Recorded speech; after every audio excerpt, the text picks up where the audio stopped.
Hey, I'm really happy to introduce a guy that you may have met before if you've been to Ellerslie International Flower Show on previous occasions. Dan Rutherford, landscape designer. How are you, mate? Nice to see you again. Good, thanks, Dave. Yeah, great to be here. Let's talk about previous Ellerslies, like the 2010, which seems so long ago now. What was that particular exhibition you had that year? It was a really successful big one. Oh, that was one where I had the Antarctic New Zealand and Christchurch New Zealand Airport, Christchurch City Airport sponsored me to put together an Antarctic garden. So we froze the whole landscape down to about minus 20 degrees and created ice over the whole landscape. And I remember doing some sound for you of wind sailing across the ice and the snow and penguins and all this sort of stuff. And it was really successful too, wasn't it? People had a great reaction.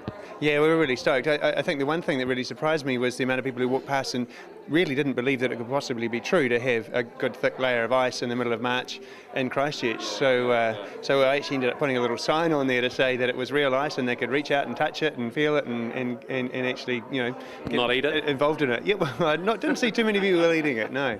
So after the disappointment of 2011, 2012, are you excited to again be involved in Ellerslie? I'm so thrilled to be getting back into it. I just, was really disappointed that last year we couldn't exhibit to the public, and I really enjoy that whole process of communicating with the public and in that medium, and just being able to share it. It's such a great experience for just for me personally. I thrive on it.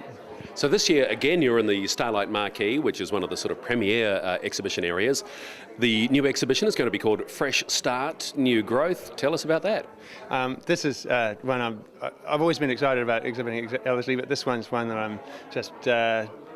I can hardly control myself thinking about how good it's going to be. It's something really new, something I've never seen done before. I'm exhibiting this year with a guy called Andrew Fraser, who does LED controlled lighting exhibitions for major theme parks around the world, and so he gets tens of thousands of little lights and then controls them into different lighting colours and patterns and processes. So I'll work with him and I'll create a beautiful garden and he'll create his beautiful lights, and the whole thing about it is that we've stopped trusting our land, and so the things that we used to believe in and trust and spend our time in and feel secure in, our homes and the land around it, we no longer do. And so I'm also a geologist by training, and so land is what I'm all about. Everything that I do relates to land, and so to me I just see it as change in the land, but I think for most people it's not that way, and so this garden's about helping people to understand that change, adapt to it, and start to reconnect to it through gardening. Plus, I'm sure it'll be beautiful. So there we are, Fresh Start, New Growth, Dan Rutherford. Hey, we'll look forward to seeing you in March 2012. Good luck. Thanks, Dave.